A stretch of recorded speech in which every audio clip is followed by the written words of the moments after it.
Dia 27 de abril. No vídeo de hoje, seguiremos em nossa jornada de leitura bíblica com os textos de Juízes 7, 1, 8, 17, Lucas 23, 13 e 43, Salmos 97, 1, 98, 9, Provérbios 14, 7 e 8, Juízes 7, 1, 8, 17, Juízes 7, 1, 25, versículo 1. Madrugou Jerubaal, isto é, Gideão, com todo o seu povo, que estava com ele, e acampou junto à fonte de Arode. O acampamento de Midian estava ao norte deles, no vale, perto do outeiro de Moré. Versículo 2. Disse o Senhor a Gideão: o povo que está com você é numeroso demais para que eu entregue os midianitas nas suas mãos. Israel poderia se vangloriar contra mim, dizendo: foi a minha própria mão que me salvou. Versículo 3. Anuncie, pois, ao povo: quem estiver com medo e tremer, volte. Assim, 22.000 homens se retiraram, e ficaram 10.000. Versículo 4. O Senhor disse a Gideão: ainda há gente demais. Desça com eles às águas, e ali eu farei uma seleção. Se eu disser: este irá com você, ele irá. Mas, se eu disser: este não irá, ele não irá. Versículo 5. Gideão fez o povo descer às águas, e o Senhor lhe disse: separe-se beberem água lambendo-a com a língua, como faz o cão, daqueles que se ajoelharem para beber. Versículo 6. 300 homens levaram a mão à boca para beber, o demais se ajoelharam. Versículo 7. Disse o Senhor a Gideão: com os 300 homens que beberam água levando a mão à boca, eu os livrarei e entregarei os midianitas nas suas mãos. Mande os outros para casa. Versículo 8. Gideão enviou o restante dos israelitas para suas tendas, mas deteve os 300. O acampamento midianita estava abaixo deles, no vale. Versículo 9. Naquela noite, o Senhor disse a Gideão: levante-se, desça ao acampamento, pois vou entregá-lo nas suas mãos. Versículo 10. Se você está com medo, desça ao acampamento com seu servo Pura. Versículo 11. E ouça o que estão dizendo. Depois disso, você terá coragem para atacar. Gideão e o seu servo Pura desceram até os postos avançados do acampamento. Versículo 12. Os midianitas, os amalequitas e os outros povos do Oriente haviam se instalado no vale, numerosos como gafanhotos. Seus camelos eram incontáveis, como a areia da praia. Versículo 3. Gideão chegou exatamente quando um homem contava seu sonho ao companheiro. Tive um sonho, dizia. Um pão de cevada vinha rolando dentro do acampamento midianita. Ao chegar à tenda, bateu nela com força, derrubando-a e deixando-a totalmente caída. Versículo 14. Seu companheiro respondeu: isso não pode ser outra coisa senão a espada de Gideão, filho de Joás, o israelita. Deus entregou Midian e todo o acampamento nas mãos dele. Versículo 15. Quando Gideão ouviu o sonho e sua interpretação, adorou a Deus. Voltou ao acampamento de Israel e gritou: levantem-se. O Senhor entregou o acampamento midianita nas suas mãos. Versículo 16. Dividiu os 300 homens em 3 companhias, pôs nas mãos de todos trombetas e jaus vazios com tochas dentro. Versículo 17. Disse-lhes: observem-me e façam o que eu fizer. Quando eu chegar à extremidade do acampamento, façam o que eu fizer. Versículo 18. Quando eu e todos os que estiverem comigo tocarmos as trombetas, vocês também tocarão as suas ao redor de todo o acampamento e gritarão: pelo Senhor e por Gideão. Versículo 19. Gideão e os 100 homens que o acompanhavam chegaram às imediações do acampamento, na vigília do meio, logo após a mudança da guarda. Tocaram as trombetas, quebraram os jarros. Versículo 20. As 3 companhias tocaram as trombetas, se despedaçaram os jarros. Empunhando as tochas com a mão esquerda e as trombetas com a direita, gritaram: a espada, pelo Senhor e por Gideão. Versículo 21. Cada homem permaneceu em seu lugar ao redor do acampamento, e todos os midianitas fugiram correndo e gritando. Versículo 22. Quando as 300 trombetas soaram, o Senhor fez que os homens de todo o acampamento se voltassem uns contra os outros com as espadas. O exército fugiu para Bet-Sita, na direção de Zererá, até os limites de Abel-Meolá, perto de Tabate. Versículo 23. Os israelitas de Naftali, Áser e de todo Manassés foram convocados para perseguir os midianitas. Versículo 24. Gideão enviou mensageiros a toda a região montanhosa de Efraim, dizendo: desçam para atacar os midianitas e cortem-lhes o acesso aos rios até Bet-Bara e ao Jordão. Todos os efraimitas foram convocados, ocuparam os rios até Bet-Bara e o Jordão. Versículo 25. Prenderam 2 líderes midianitas, Oreb e Zeeb. Mataram Oreb na rocha de Oreb e Zeeb no tanque de Zeeb. Perseguiram os midianitas e trouxeram as cabeças de Oreb e Zeeb a Gideão, do outro lado do Jordão. Juízes 8, 1, 17. Versículo 1. Os efraimitas perguntaram a Gideão: por que você nos tratou dessa forma? Por que não nos chamou quando foi lutar contra Midian? E o repreenderam com veemência. Versículo 2. Gideão respondeu: o que eu fiz, em comparação com vocês? Não valem mais os rabiscos de Efraim do que a colheita inteira de Abiezer. Versículo 3. Deus entregou em suas mãos os líderes midianitas, Oreb e Zeeb. O que pude fazer em comparação com vocês? Diante disso, acalmou-se a indignação deles contra Gideão. Versículo 4. Gideão e seus 300 homens, exaustos, mas ainda perseguindo, chegaram ao Jordão e o atravessaram. Versículo 5. Gideão disse aos homens de Sucote: deem, por favor, pão aos meus soldados, pois estão exaustos, e eu estou perseguindo Zeba e Salmuna, reis de Midian. Versículo 6. Mas os líderes de Sucote responderam: já estão em suas mãos Zeba e Salmuna, por que devemos dar pão ao seu exército? Versículo 7. Gideão replicou: pois bem, quando o Senhor entregar Zeba e Salmuna em minhas mãos, trilharei a carne de vocês com espinhos e espinheiros do deserto.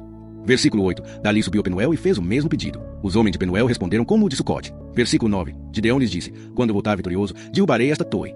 Versículo 10. Zeba e Salmuna estavam em Carcor, com um exército de cerca de 15.000 homens, os sobreviventes dos soldados do Oriente, pois 120.000 haviam caído. Versículo 11. Gideão subiu pela rota dos nômades, a leste de Nobai e Jobiá, e atacou o exército desprevenido. Versículo 12. Zeba e Salmuna fugiram, mas Gideão os perseguiu e capturou os 2 reis de Midian, causando pânico em todo o exército. Versículo 13. Gideão, filho de Joás, voltou à batalha pela subida de Eres. Versículo 14. Capturou um jovem de Sucote e o interrogou. O jovem escreveu os nomes dos 77 líderes e anciãos de Sucote. Versículo 15. Gideão foi aos homens de Sucote e disse: aqui estão Zeba e Salmuna, pelos quais vocês me zombaram, dizendo: já estão Zeba e Salmuna em suas mãos? Porque devemos dar pão aos seus soldados exaustos. Versículo 16. Gideão apanhou os anciãos da cidade e castigou-os com espinhos e espinheiros do deserto. Versículo 17. Também derrubou a torre de Penuel e matou os homens da cidade. Lucas 23, 13 e 43. Versículo 13. Pilatos reuniu os chefes dos sacerdotes, os líderes religiosos e o povo. Versículo 14. E lhes disse: Vocês me trouxeram este homem como alguém que incita o povo à revolta. Eu o interroguei na presença de vocês, e não achei culpado de nenhuma das acusações que fazem contra ele. Versículo 15. Herodes também não, pois ele mandou de volta a nós. Como veem, ele não cometeu crime algum que mereça a morte. Versículo 16. Portanto, eu castigarei e depois o soltarei. Versículo 17. Alguns manuscritos incluem aqui o versículo: era necessário que ele soltasse um preso durante a festa. Versículo 18. Mas a multidão toda gritou: Fora com este, solte-nos Barrabás. Versículo 19. Barrabás havia sido lançado na prisão por causa de uma insurreição na cidade e por assassinato. Versículo 20. Pilatos, querendo soltar Jesus, apelou novamente para eles. Versículo 21. Mas eles continuavam gritando: Crucifica-o, crucifica-o.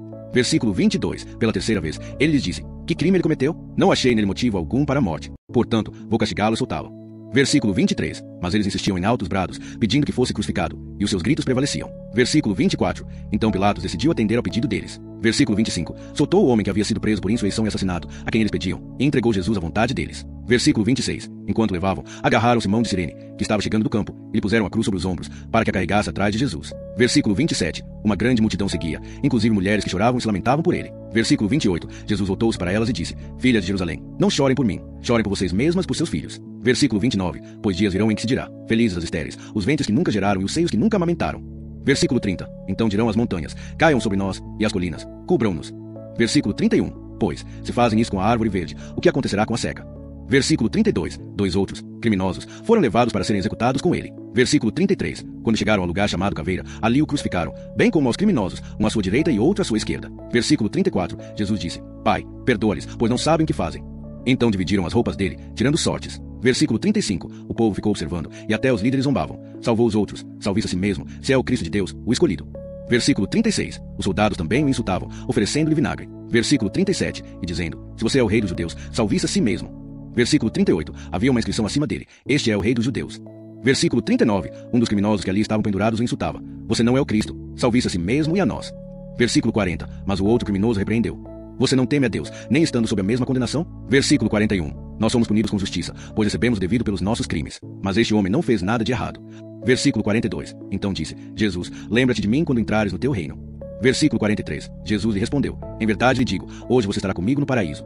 Salmos 97, 1, 98, 9. Salmos 97, 1, 12. Versículo 1. O Senhor reina. Exulte a terra e alegrem-se as ilhas distantes. Versículo 2. Nuvens e escuridão cercam. Justiça e retidão são a base do seu trono. Versículo 3. Fogo vai adiante dele e devora os seus adversários. Versículo 4. Seus relâmpagos iluminam o mundo. A terra os vê e treme. Versículo 5. Os montes se derretem como cera perante o Senhor, perante o soberano de toda a terra. Versículo 6. Os céus proclamam a sua justiça, e todos os povos veem a sua glória. Versículo 7. Todos os que adoram imagens são envergonhados, os que se orgulham de ídolos. Prostrem-se diante dele todos os deuses. Versículo 8. Sião ouve e se alegra, e a cidade de Judá exultam por causa das tuas sentenças, Senhor. Versículo 9. Pois tu, Senhor, és altíssimo sobre toda a terra, estás muito acima de todos os deuses. Versículo 10. Odeiem o mal, vocês que amam o Senhor, pois ele protege a vida dos seus fiéis e os livra das mãos dos ímpios. Versículo 11. A luz nasce para o justo, e a alegria para os retos de coração. Versículo 12. Alegrem-se no Senhor, justos, e louvem o seu santo nome. Salmos 98, 1, 9. Versículo 1. Cantem ao Senhor um novo cântico, pois ele fez coisas maravilhosas. Sua mão direita e o seu braço santo lhe deram a vitória. Versículo 2. O Senhor anunciou a sua salvação e revelou a sua justiça às nações. Versículo 3. Lembrou-se do seu amor e da sua fidelidade para com Israel.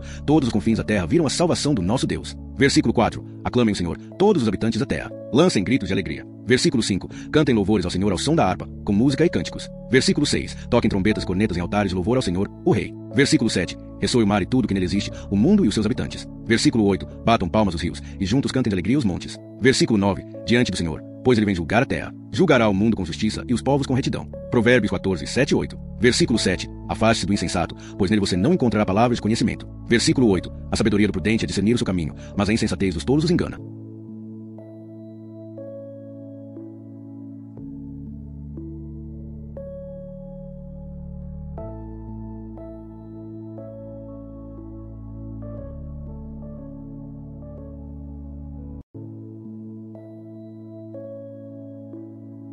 Que a palavra de Deus, hoje estudada, fortaleça sua fé e inspire ações práticas em seu cotidiano. Inscreva-se no canal e ative o sininho para não perder nenhum capítulo deste plano de leitura. Amanhã, continuaremos nossa jornada com novos textos inspiradores. Fiquem na paz e até o próximo estudo.